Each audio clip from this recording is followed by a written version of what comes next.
প্রিয় বন্ধুরা, লাইলাতুল কদরের রাতে আকাশের মধ্যে কি ঘটে? ফেরেশতাদের বিশাল কাফেলা যখন জমিনে নেমে আসে তখন আসমানের রূপ কেমন হয়? আজ আমরা এমন কিছু আলামতের কথা জানাবো যা নিজের চোখে দেখলে আপনি নিশ্চিত হতে বলতে পারবেন যে হ্যাঁ, এটি সেই লাইলাতুল কদরের রাত। শুধু তাই নয়, এই পবিত্র রাত নিয়ে আল্লাহর রসুল সাল্লাল্লাহু আলাইহি ওয়াসাল্লাম বিস্ময়কর স্বপ্ন দেখেছিলেন। কি ছিল সেই স্বপ্ন, আর কেনই বা সেই রাতে আকাশ থেকে ফেরেশতারা অপলক দৃষ্টিতে দুনিয়ার দিকে তাকিয়ে থাকে? আচ্ছা, আপনার কি মনে হয় আপনি কখনো জীবনের কোনো এক রমজানে এই মহামান্বিত লাইলাতুল কদরটি পেয়েছিলেন? আপনার যদি তেমন কোনো বিশেষ অনুভূতি বা অভিজ্ঞতা থেকে থাকে তবে অবশ্যই আমাদের কমেন্ট করে জানাবেন। তাহলে চলুন মূল ঘটনার দিকে। হজরত আবু সাঈদ খুদরি রাদিয়াল্লাহু তাআলা আনহু হতে এক অত্যন্ত চমৎকার বর্ণনা পাওয়া যায়। তিনি বলেন, একবার রমজানের শেষ দশকের এক বরকতময় রজনীতে আল্লাহর রাসূল সাল্লাল্লাহু আলাইহি ওয়াসাল্লাম আমাদের মাঝে উপস্থিত হলেন। তখন তাঁর পবিত্র জবান থেকে এক আশ্চর্য স্বপ্নের কথা আমরা শুনতে পেলাম। রাসূল সাল্লাল্লাহু আলাইহি ওয়াসাল্লাম আমাদের উদ্দেশ্য করে বললেন, আজ রাতে আমি স্বপ্ন দেখেছি। আমি অত্যন্ত বিনম্রভাবে পানি এবং কাদার মধ্যে সিজদা করছি। সুবহান আল্লাহ। প্রিয় দর্শক, আমাদের রাসূলের সেই স্বপ্নের প্রতিফলন হিসেবে ঠিক সেই রাতেই আকাশ ভেঙে অঝোর ধারায় বৃষ্টি নেমেছিল। আর ইসলামের ইতিহাসে এটি হচ্ছে লাইলাতুল কদরের অন্যতম প্রধান একটি নিদর্শন বা আলামত। এরপর আল্লাহ রাসূল সাল্লাল্লাহু আলাইহি ওয়াসাল্লাম সাহাবীদের আদেশ দিলেন, তোমরা যারা এতেকাফরত অবস্থায় আছো তারা সবাই দ্রুত মসজিদে চলে আসো। আবু সাঈদ খুদরি রাদিয়াল্লাহু তাআলা আনহু সেই মুহূর্তের স্মৃতিচারণ করে বলেন, আমরা সবাই তখন আল্লাহর রাসূলের নির্দেশে মসজিদের এক নির্দিষ্ট স্থানে সমাবেত হলাম। আমরা ইতেকাফ জারি রাখার জন্য মধ্যরাত্রির সেই নিস্তব্ধতায় আমরা সবাই প্রিয় নবীজির সামনে পরম শ্রদ্ধায় হাজির হলাম। তিনি আরও একটি অভাবনীয় দৃশ্যের বর্ণনা দিয়েছিলেন। তিনি বললেন, আমরা যখন আকাশের দিকে তাকালাম দেখলাম আসমান একদম স্বচ্ছ এবং মেঘমুক্ত। রাতের আকাশ ছিল এতটাই নির্মল ও শান্ত যা দেখে আমাদের হৃদয় জুড়িয়ে যাচ্ছিল। এটিও ছিল কদরের রাতে এক বিশেষ আলামত। কিন্তু বিস্ময়ের তখনও বাকি ছিল। তিনি বলেন, আমরা যখন মসজিদে ইতেকাফে মগ্ন হলাম তখন হঠাৎ করেই একখণ্ড মেঘ আমাদের মাথার উপর এসে স্থির হলো। সুবহান আল্লাহ। পুরো আকাশ পরিষ্কার, অথচ ঠিক আমাদের ওপরেই মেঘের ছায়া। এরপর শুরু হলো সেই কাঙ্ক্ষিত বৃষ্টি। আমরা সবাই জামাতের সাথে সালাত আদায় করতে দাঁড়ালাম এবং স্বয়ং আল্লাহ রাসূল সাল্লাল্লাহু আলাইহি ওয়াসাল্লাম আমাদের ইমামতি করছিলেন। সেই রাতের সালাত ছিল দীর্ঘ, অত্যন্ত ধীর স্থির এবং অবর্ণীয় সুন্দর। আবু সাঈদ খুদরি রাদিয়াল্লাহু তাআলা আনহু আবেগাপ্লুত হয়ে বলেন, আমি আজও আমার প্রিয় নবীজির সেই নুরানি চেহারা মোবারকের কথা স্পষ্টভাবে মনে করতে পারি। যখন তিনি সিজদা থেকে মাথা তুললেন তখন তার কপাল ও চেহারায় বৃষ্টির পানি আর কাদা মাখানো ছিল।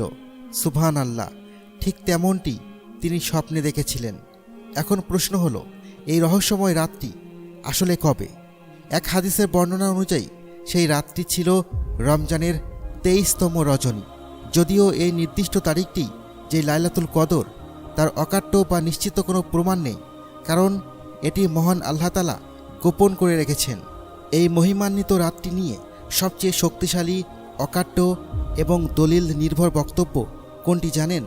যুগের শ্রেষ্ঠ ইসলামিক স্কলারগণ এক বাক্যে স্বীকার করেছেন যে লাইলাতুল কদর ঠিক কোন নির্দিষ্ট রাতে আসবে তা আমরা নিশ্চিতভাবে জানি না। এটা কি 21শে রমজান, 23শে রমজান, নাকি বহুল আলোচিত 27শে রমজানের রাতে?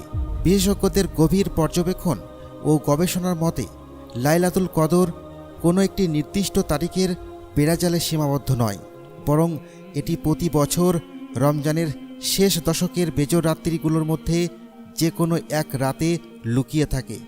আশ্চর্যজনক বিষয় হলো, এক এক বছর এটি এক এক তারিখে সংঘটিত হতে পারে, যাতে মুমিন বান্দারা প্রতিটি রাতেই আল্লাহর ইবাদতে মগ্ন থাকে। এখন আপনার মনে প্রশ্ন জাগতে পারে, যদি তারিখটি নির্দিষ্ট না হয় তবে আমরা সাধারণ মানুষ হিসেবে কিভাবে বুঝব যে আজই সেই হাজার মাসের চেয়েও শ্রেষ্ঠ রাত? আসমান বা জমিনে এমন কি কি অলৌকিক নিদর্শন দেখলে আমরা বুঝব যে এটি লাইলাতুল কদরের রাত? মানবজাতির মুক্তিদূত হজরত মুহাম্মদ সাল্লাল্লাহু আলাইহি ওয়াসাল্লাম এই রাতের আবহাওয়া ও পরিবেশ নিয়ে অত্যন্ত চমৎকার বর্ণনা দিয়েছেন।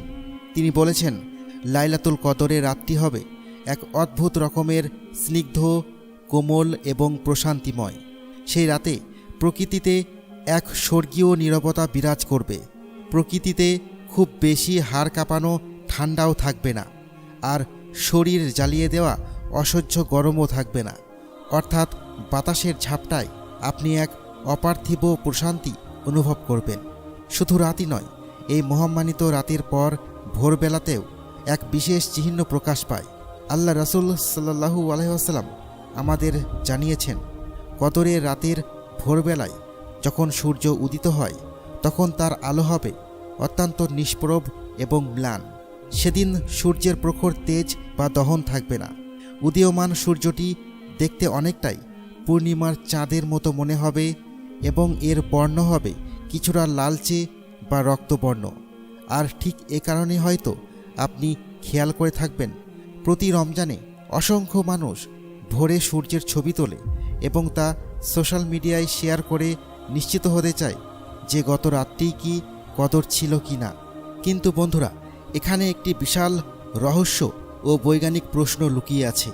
এই যে বৃষ্টি হওয়া, সূর্যের আলো ম্লান হওয়া বা কাদা পানির যে নিদর্শনের কথা আমরা হাদিসে শুনলাম, এগুলো কি কেবল সেই বিশেষ রাত্রিতেই ঘটেছিল যেদিন রাসূল সাল্লাল্লাহু আলাইহি ওয়াসাল্লাম স্বপ্নে দেখেছিলেন এবং তার চেহারা মোবারকে কাদা লেগেছিল, নাকি এই অলৌকিক নিদর্শনগুলো কিয়ামত পর্যন্ত প্রতি বছরের লাইলাতুল কদরের রাতেই আমরা দেখতে পাব?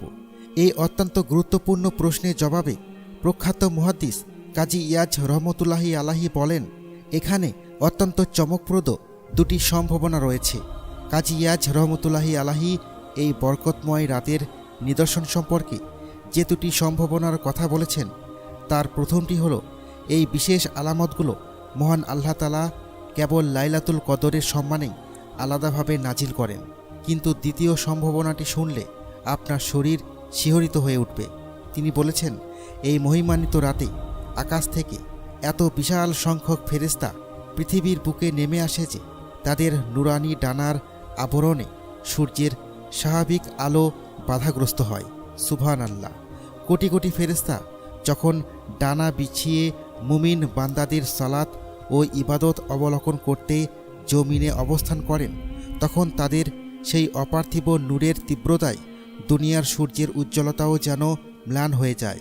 মহান আল্লাহ ভালো জানেন, তবে এটি হয়তো সেই কারণ যার ফলে কদরের রাতের ভোরবেলায় সূর্যের তেজ অনেক কম থাকে।